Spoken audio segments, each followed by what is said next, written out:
pessoal, o tema de hoje do nosso Café com Especialista é justamente sobre estética íntima, tá? É um conceito que tem sido cada vez mais explorado na área da estética. É uma área nova, na verdade. Existe uma necessidade ainda de muito estudo a respeito. Vanessa trabalha nessa área faz algum tempo, né? Então, eu resolvi fazer esse convite para ela conversar um pouquinho com a gente a respeito dessa nova área. Vamos lá. Então, vamos. A minha primeira pergunta é um questionamento que eu acredito que as pessoas que estão assistindo a gente também tenham. É a respeito de quando começou essa preocupação com a estética íntima. Existe uma data específica ou isso foi acontecendo aos poucos? Na verdade, não. Só para vocês terem noção, a estética íntima, ela já vem sendo abordada e estudada desde a década de 80, tá?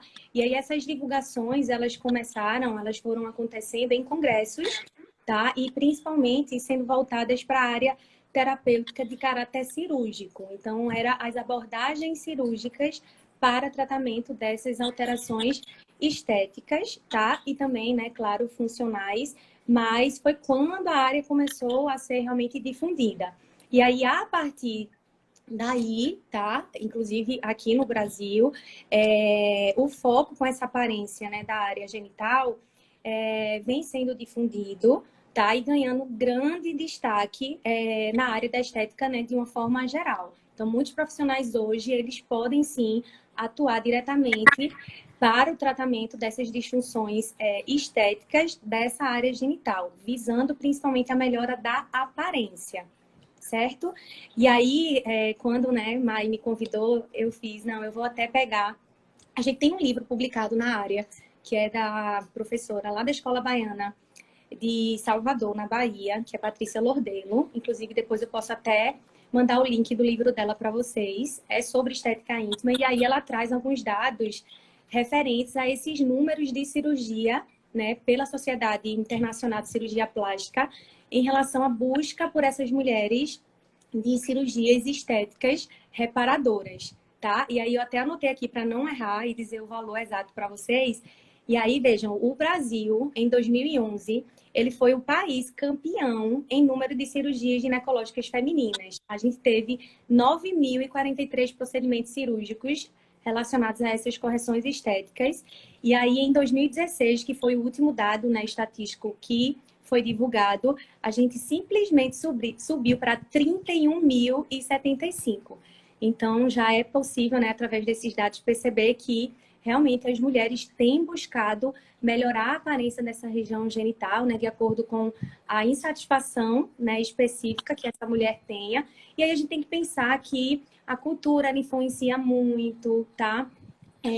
A questão social também. Então, muitas vezes o que, por exemplo, no Brasil seria considerado, né, inestético, fora, por exemplo, no Oriente, no Japão, pode ser que aquela disfunção que a mulher acha que feio, vamos dizer assim, lá não seja, tá? E é isso que acontece.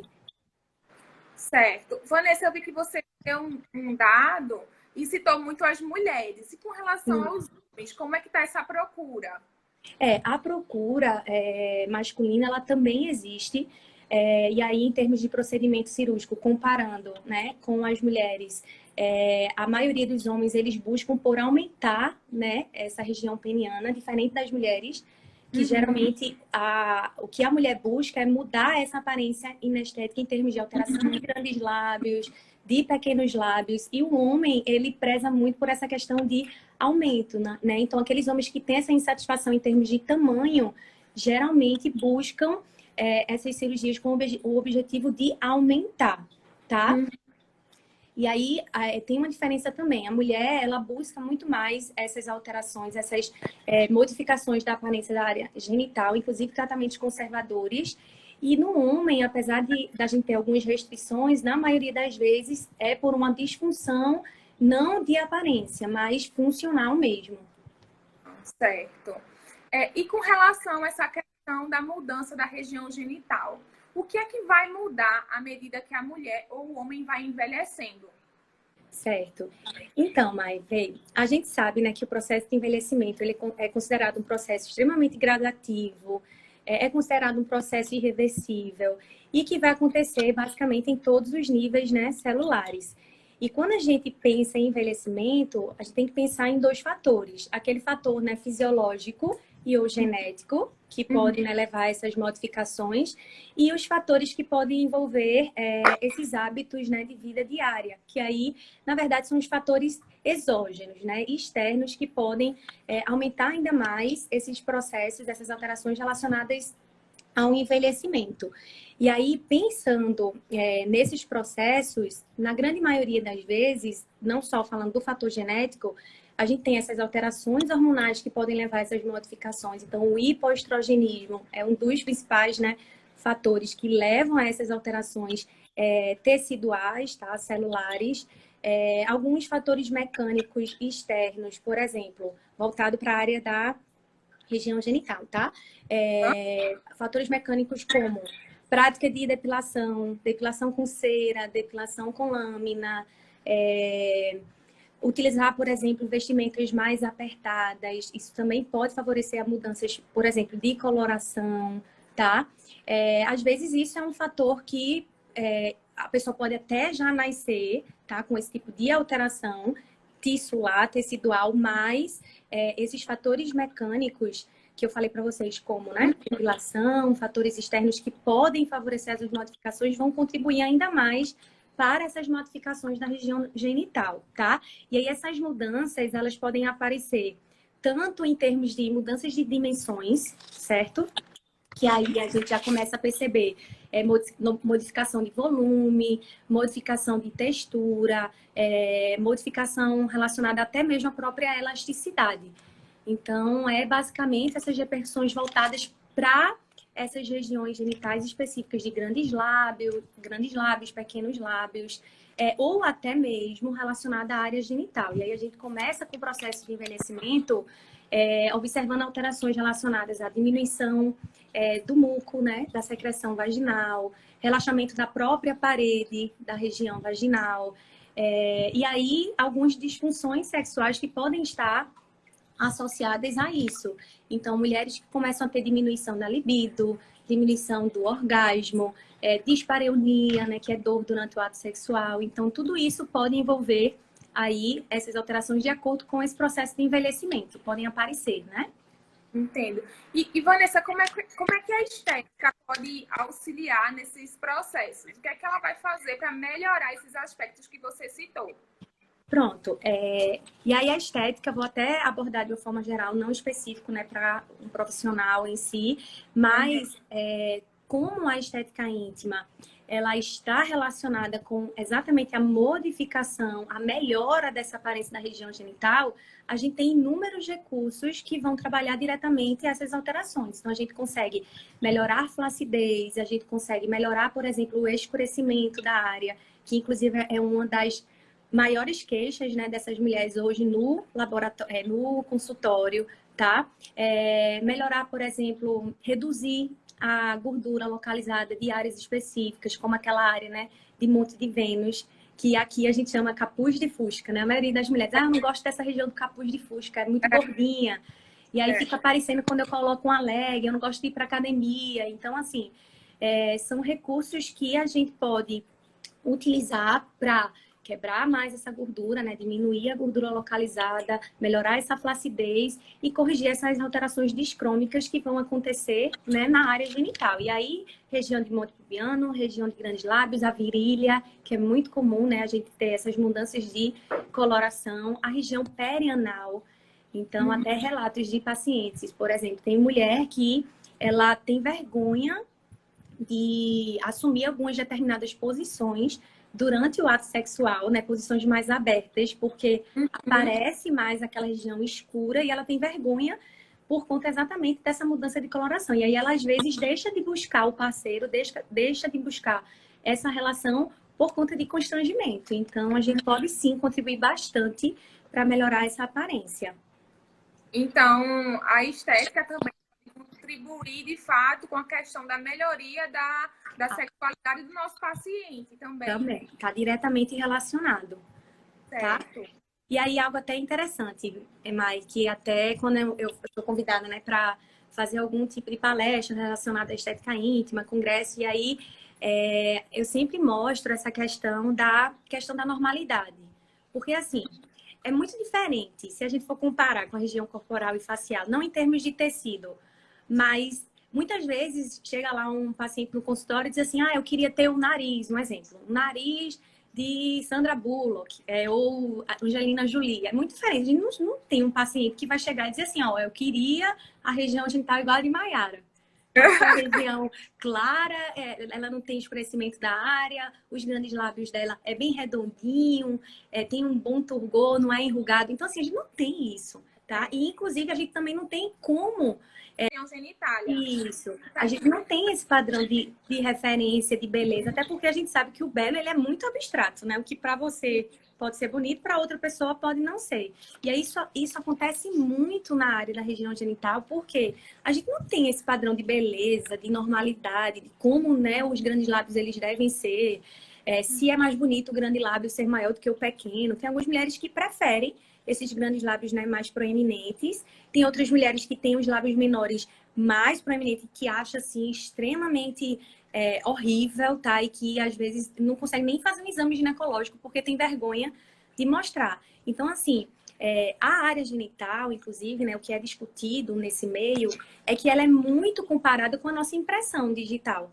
E aí, se a gente pensa na impressão digital, ela é única, né? Ela é única para qualquer pessoa. E aí, a gente tem uma grande variedade de áreas genitais e que a gente não tem como definir isso para o paciente. Inclusive, a gente precisa ter cuidado quanto a isso, tá? Porque você pode gerar até mesmo mais insatisfação e não é isso que a gente quer, certo? E aí, é mostrar para o paciente que o que vale é a questão do se sentir bem.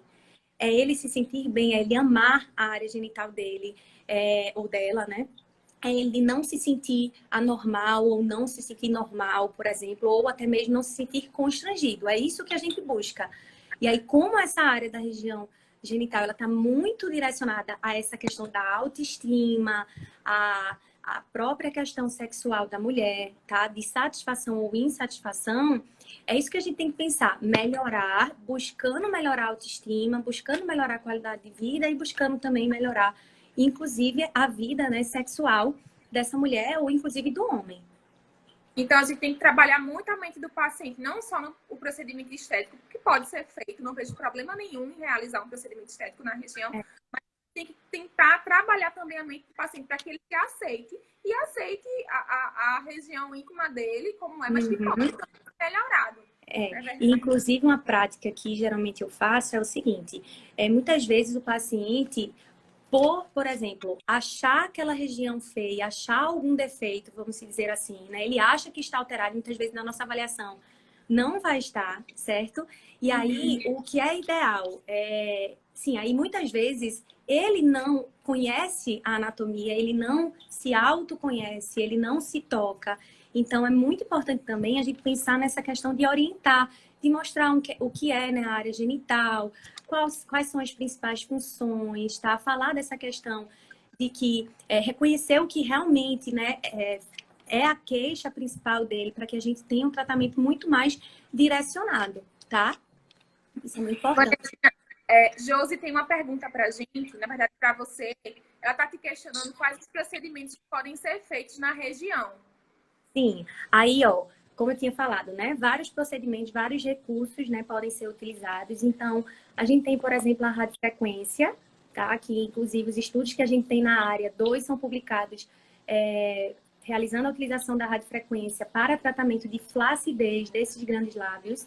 Então, a gente já tem, inclusive, estudo piloto e também ensaio clínico mostrando a eficácia da radiofrequência para tratamento de flacidez dos grandes lábios. Então, é um dos recursos que a gente mais utiliza. Outro recurso, pensando, por exemplo, na diminuição de gordura localizada, tá? No monte de pubis, a carboxiterapia, ultracavitação, para melhora do escurecimento da área, o próprio peeling, tá? O peeling químico, a utilização de ácidos como hidroquinona, ácido cógico, ácido fítico. Na verdade, a gente tem uma diversidade, né, de ácidos que podem ser utilizados para tratar essas hipercromias, né, que geralmente é o que acontece, e aí a gente tem que ter entendimento e conhecimento da área, né, também relacionada a isso, e aí Mai pode, inclusive, né, complementar. E a fisioterapia, quando, né, voltado também, associado à parte de estética, de melhora da aparência, a gente também pode tratar essas alterações funcionais. Então, a gente utiliza recursos, né, que podem trabalhar a musculatura, e aí isso vai, inclusive, melhorar essa função sexual da mulher. Então, a gente pode trabalhar com cinesioterapia, eletroestimulação, e aí cabe, de competência, né, do fisioterapeuta. Mas como a estética íntima aqui a gente está falando na melhora da aparência, a gente pode utilizar todos esses equipamentos, tá? Então, Vanessa, seria interessante também que o esteticista trabalhasse em consonância com o fisioterapeuta, porque às vezes tem as duas questões, a questão funcional e a questão estética associado. Exatamente, porque assim, pensando no processo de envelhecimento, como a gente tinha falado, né, a gente pode ter essas repercussões a nível funcional.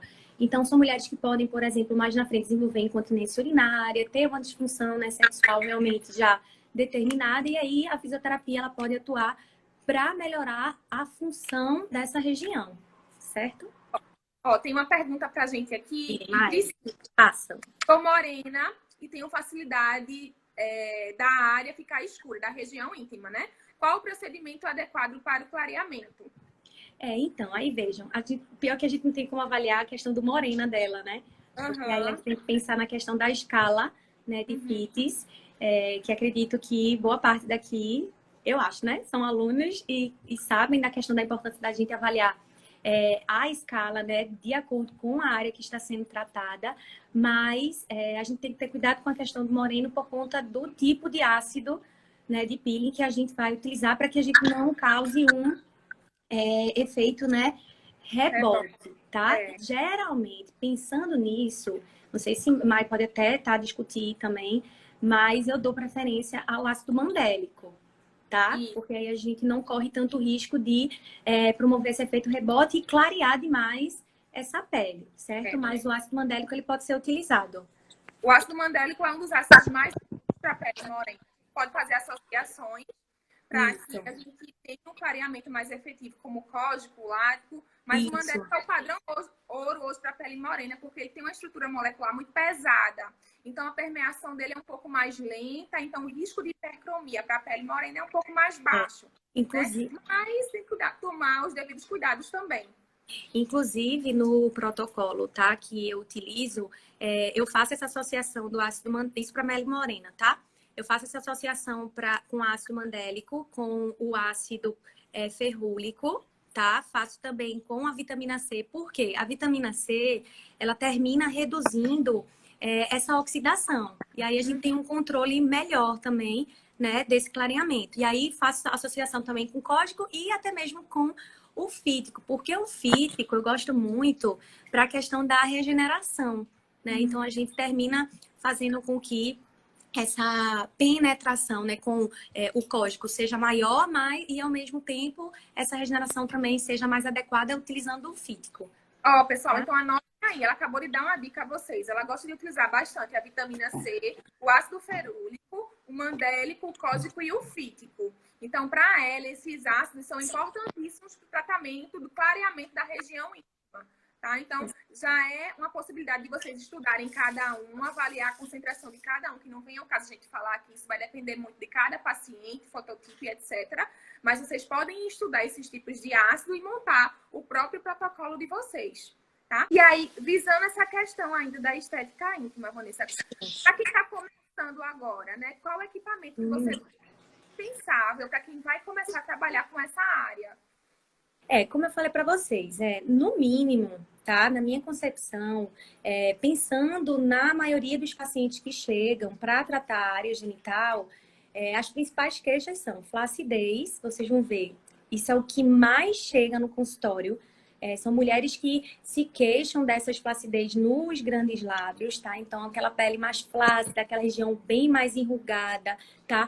Para vocês terem noção, paciente com queixa de que não pode utilizar roupa mais apertada, calça jeans, porque a pele em excesso, tá? Incomoda tanto, trazendo dor, inclusive desconforto para a região, que aí eles terminam, né, deixando de utilizar. Então, assim, a maioria, pensando nessas queixas principais, flacidez de grandes lábios e acho que é a maior de todas, que essas mudanças de coloração das áreas, que seria, né, o escurecimento, você ter no mínimo aí uma radiofrequência, tá? Ou a radiofrequência normal, ou, por exemplo, a fracionada, tá?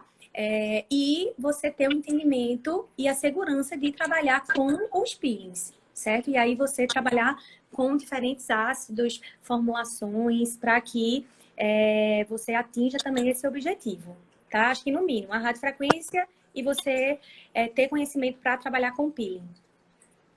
Vanessa, tem uma pergunta que eu achei bem interessante aqui, que é justamente a questão do risco, né? Há o risco desse tratamento tópico alterar o pH dessa área, podendo comprometer a microbiota local? Sim, e aí a gente sabe que a microbiota, né, local, o pH dessa região vaginal, ele já é um pH mais ácido, tá? E aí isso é exatamente uma forma, inclusive, de proteção, né, contra a proliferação, inclusive de micro-organismos. O que a gente tem que ter cuidado é, por exemplo, na utilização do peeling, pensar na questão da composição, substância, concentração e principalmente pH, tá? E aí pH, pensando inclusive no que é liberado, inclusive pela Anvisa, tá? Pensando no pH ali mais baixo, tá? Entre 3, 2,5, 3,5, para que a gente não altere tanto o pH da área local e aí deixa uma região mais exposta para infecções, né? Processos infecciosos de uma forma geral. Certo. Vanessa citou aqui todos os equipamentos que podem ser utilizados na região íntima, tá? Buscando a questão da melhoria da flacidez, gordura localizada, o aspecto em si que pode ser melhorado. Mas uma das possibilidades também é o tratamento da região através do uso dos injetáveis. Então, hoje, a gente tem um produto disponível no mercado que é o ácido hialurônico, que já existe na nossa pele, e ele tem a função basicamente de preencher a região, tá? Então a gente pode utilizar também o ácido hialurônico, tá? De forma injetável na região, para a gente melhorar o aspecto dos grandes lábios também, tá? Então, para o profissional hoje que trabalha com injetável, já pode se associar a um fisioterapeuta, um esteticista que trabalha também com estética íntima, utilizando os equipamentos como carboxiterapia, tá? Ultrassom, não sei, a cavitação utiliza também, né, Vanessa? Você acabou de citar. Sim, para a gordura localizada. E aí o profissional que é autorizado hoje a fazer o injetável, que é o biomédico, o farmacêutico, o médico, o enfermeiro, associado ao fisioterapeuta, pode trabalhar também na estética injetável, estética íntima injetável, tá? Com ácido hialurônico, sem problema nenhum. E aí é uma opção também, né, para melhorar essa aparência e até mesmo que é uma das principais queixas, né, essas questões de alteração de grandes lábios, e aí você favorecer, né, a um crescimento maior e uma regulação, uma simetria melhor dessa área genital. Lembrando que o ácido hialurônico, ele tem essa função de hidratação, né, da região. Pode atrair ela para a região, hidratar mais a região, preenchimento, consertar assimetrias também da região. Interessante fazer a associação dos dois procedimentos. Lembrando que, se for fazer um protocolo associativo, sempre começar com os equipamentos, radiofrequência, carboxiterapia, cavitação, e no final fazer o preenchimento. Tá? O injetável sempre tem que ficar por último. E falando em relação a isso também, né, desses cuidados, a gente tem que ter cuidado para a aplicação de peeling, tá, gente? Na área. Então, cuidado com a questão da depilação, cuidado, inclusive, deixa eu até abordar isso melhor. Por exemplo, se você faz uma depilação com cera, certo? Você tem que esperar aí no mínimo 3, 5 ou até mesmo 7 dias. Acho que 7 dias é uma segurança maior, tá? Mas com 72 horas você já pode iniciar o protocolo de peeling, tá? Depois que fizer o peeling, você também vai orientar o paciente, né, a aguardar para fazer uma nova depilação. Então, tem que esperar 72 horas também para depilar novamente a área, seja com a lâmina ou com a cera. A cera, o ideal é que você espere 5 dias, 7 dias, certo? Se, por exemplo, você fizer o peeling, mas você deseja, né, ter uma relação sexual, tá? Então, você tem que aguardar também 3 dias antes do peeling, 3 dias depois, que daria aí em torno de 72 horas também, certo? Tem uma pergunta importantes. De Josi também. Os nervos e a musculatura das mulheres que foram submetidas A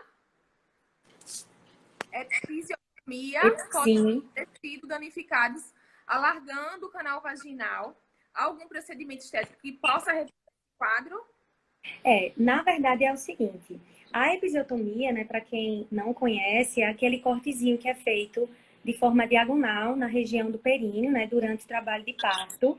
E aí, caso, né, seja necessário, e aí é algo que é muito discutido na área de obstetrícia, mas não cabe aqui, mas essa episiotomia, ela gera essa lesão na região perineal, tá? E aí é necessário o médico ir lá e fazer a sutura, tá? E muitas vezes a gente sabe que pode acontecer uma alteração, né, nesse processo de reparo, tá? Com a formação de uma cicatriz, inclusive alterada, algo que a gente pode trabalhar, tá? E aí melhorar, inclusive, diminuir a aderência cicatricial, tá? Fazer com que essa cicatriz ela tenha essa condição, né, de reparo mais adequado, tá? E ela pode, inclusive, alterar nessas funções futuras, né, dessa mulher. Então, é uma condição que pode levar ao estreitamento desse canal vaginal, o que pode estar associado com a dispareunia, tá? Com o surgimento de dispareunia, que é dor durante a penetração, né? Durante o ato, ou até mesmo o vaginismo. E aí são condições que o fisioterapeuta ele pode, sim, tratar, melhorar, por exemplo, promover relaxamento na área, realizar alongamento, técnicas de relaxamento e até mesmo de função muscular para que evite e diminua essas complicações no pós-parto, tá? Outra perguntinha aqui, com o tempo, fricção de roupa e etc., a região volta a escurecer com algum tempo específico ou de acordo com a cor da pele. Pode acontecer, tá? Então, como eu falei, alguns fatores mecânicos, incluindo essa questão de utilizar calcinha apertada, calça muito apertada, ele vai levar um atrito maior nessa região, e aí esse atrito, né, como uma forma de resposta, né, do próprio tecido, vai terminar estimulando mais essas células, né, que vão produzir melanina, e aí os melanócitos, e aí isso pode é um dos fatores que levam a esse escurecimento, certo? Quando você faz o tratamento, é importante você orientar o paciente que ele evite utilizar, tá? Esse tipo de vestimenta. Primeiro, porque você já está utilizando, né, o peeling. E segundo, porque é uma forma de você evitar com que haja mais atrito, que a região continue recebendo mais atrito e continue recebendo estímulo para aumentar essa coloração, tá? Então é isso, gente. Quem tiver mais pergunta, por favor, vai enviando para que a gente possa tirar as dúvidas, para que Vanessa possa tirar as dúvidas de vocês, tá? Eu tenho uma perguntinha que eu acho que é a dúvida da maioria de quem está assistindo aqui, que quer começar na área da estética íntima. Qual conselho você daria para o profissional que pretende começar hoje a estética íntima? Em relação ao quê? Para quem vai iniciar na área, né? Tá. O que tem que fazer para iniciar na área? Desde a questão de cursos, capacitação. Sim.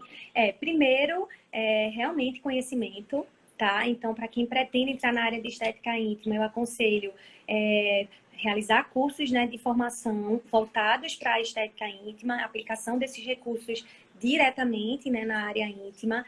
Hoje a gente tem pós-graduações aqui em Recife, tá? Inclusive Gabi, né, nossa coordenadora do Cefap, a gente tem o IDE, a gente tem também, esqueci o nome do outro, mas dentro da própria pós-graduação, né, de estética e de fisioterapia dermatofissional, nós temos o módulo de estética íntima, Instituto Paiva, isso mesmo. Desculpa, Nelly, mas o Instituto Paiva, tá? Então, dentro dessas pós-graduações, a gente já tem essa formação, né, um módulo específico para estética íntima.